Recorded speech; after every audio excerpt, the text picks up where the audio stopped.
Oke, berikutnya kita akan lanjut ke keseimbangan pasar dua macam produk. Apa sih ini tuh? Nah, ini tentu saja kita tahu kalau misalnya ada satu produk itu dia tidak hanya ada satu merek ya. Misalnya nih harga mie instan aja ada macam-macam mereknya ya. Dan bukan cuma dua produk gitu ya, ada tiga produk, bahkan sekarang udah ada lebih dari 10 merek gitu ya, untuk satu macam produk gitu. Nah, ini tentu saja harus kita analisis nih keseimbangan pasarnya itu seperti apa. Nah, untuk menganalisisnya itu tentu saja ini kita yang lebih sederhana dulu ya, dua macam produk. Nah, kalau misalnya lebih dari dua produk nanti bisa dianalisis lebih lanjut kalau misalnya teman-teman tertarik gitu ya menjadi analis pasar. Nah, untuk dua produk di sini biasanya kita analisis yang memang harga saing gitu ya, yang memang apa namanya bersaing head to head gitu. Oke, Ibu nggak akan sebutkan nama merek, mungkin teman-teman udah tahu nih. Misalkan saingan minuman ini apa gitu, ada ya minuman, misalnya minuman apa tuh namanya? Minuman cola gitu ya. Nah, ada tuh mereknya kan A sama B dan mereka itu bersaing gitu ada. Terus mie instan tuh ada juga kan yang bersaing misalnya I sama S gitu ya, contohnya gitu ya. Atau yang lain lah.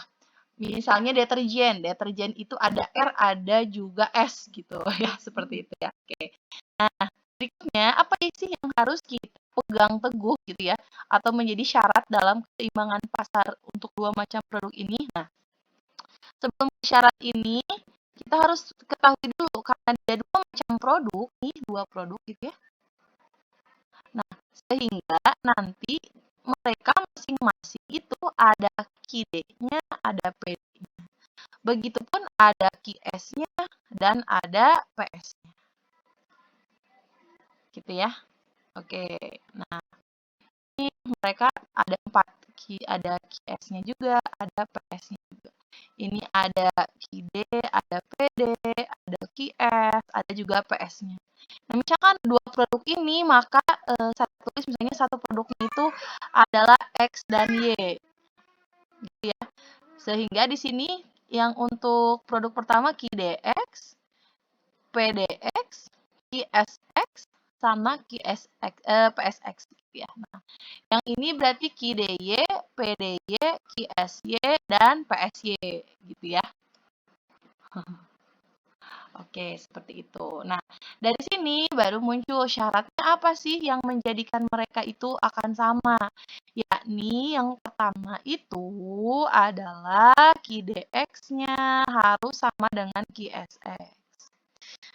Itu ya untuk produk pertama. Terus PDX-nya juga harus sama dengan PSX.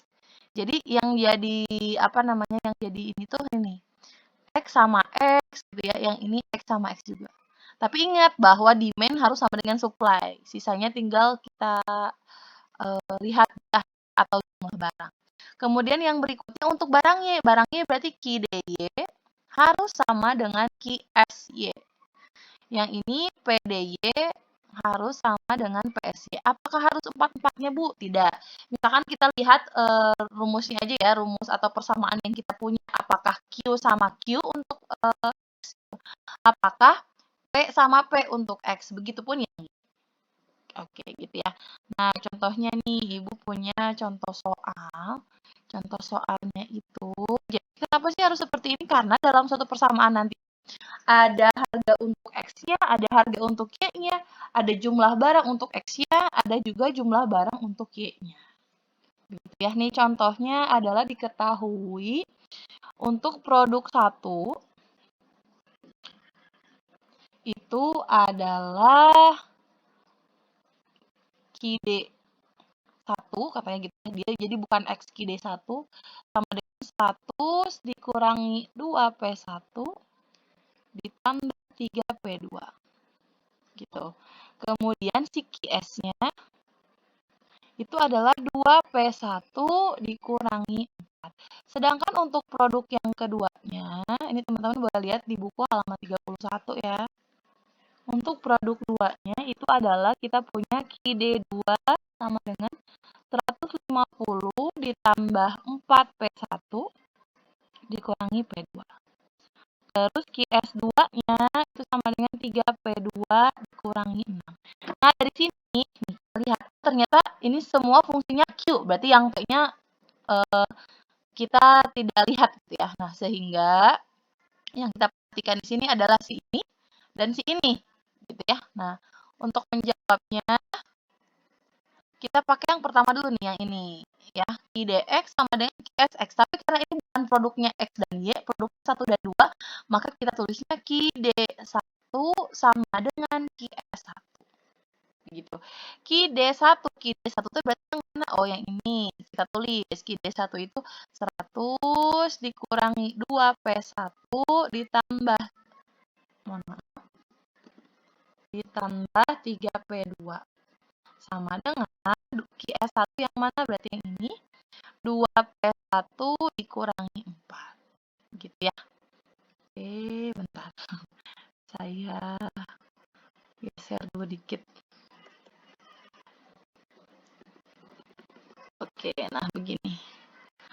Baik, nah dari sini ternyata ada P1 nih, ada P1 di sini juga P1 kita buka dulu. Ini variabelnya P9. Hingga P1 ditambah 3P2.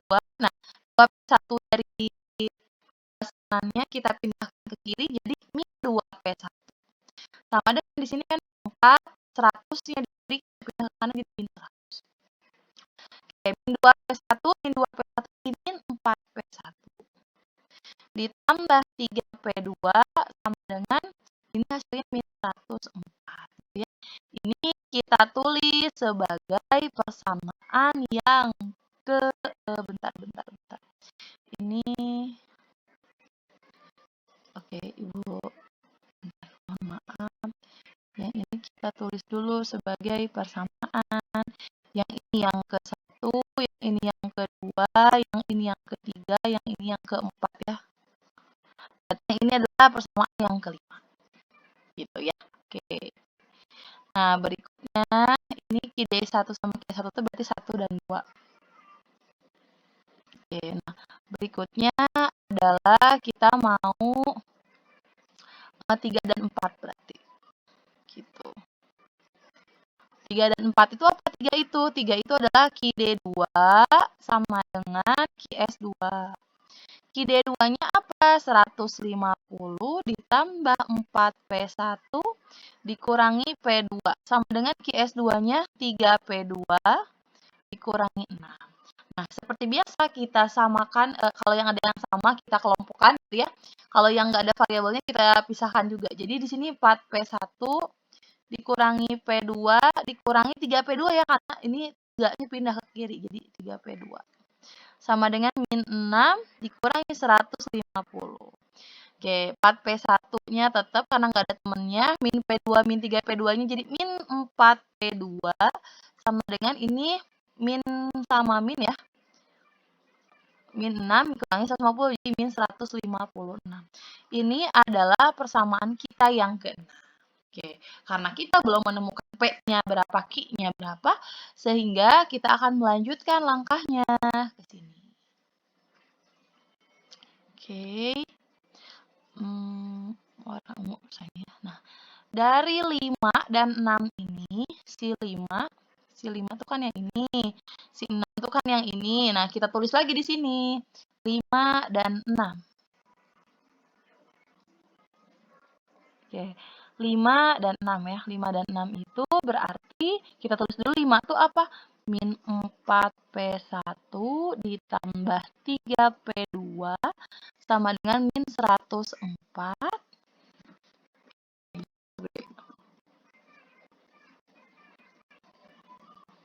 Gitu.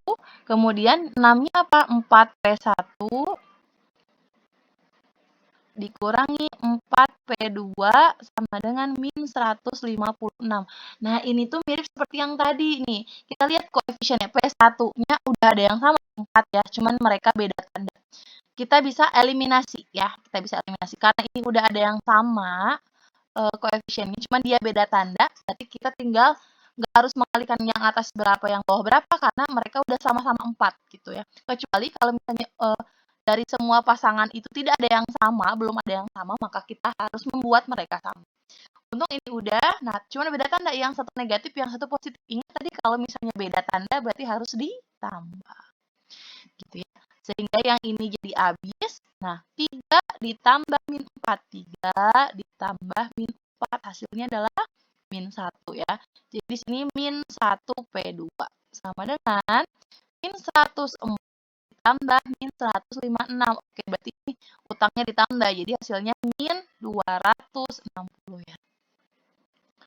Oke, jadi P2-nya sama dengan min 260 dibagi min 1. Hasilnya 260.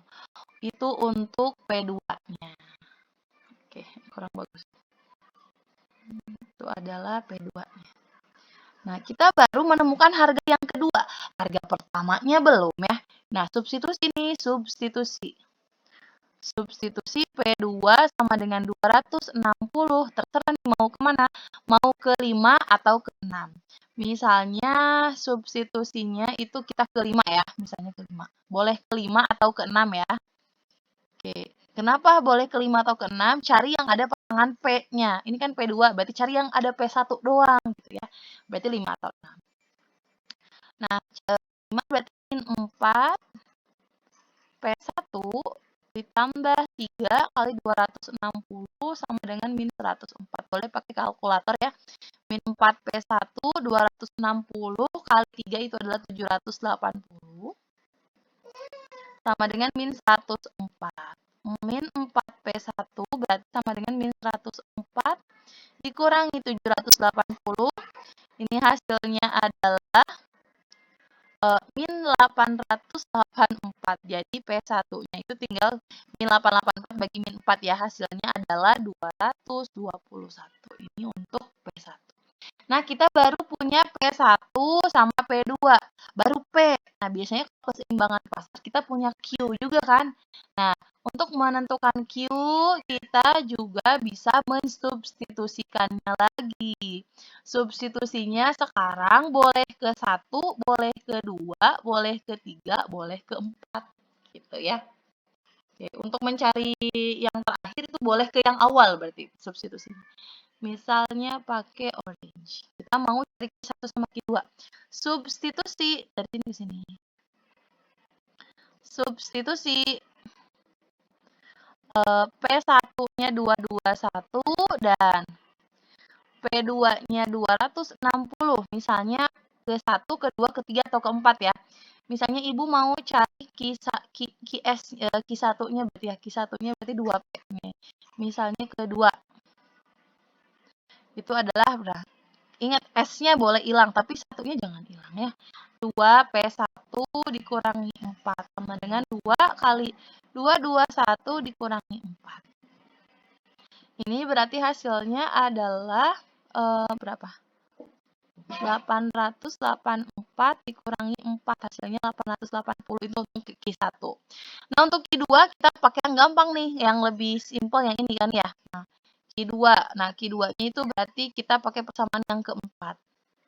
Q2, S-nya boleh hilang ya kalau substitusi. Berarti 3 kali 260 dikurangi 6. Hasilnya adalah 3 kali 260 itu 780 dikurangi 6. Hasilnya 774.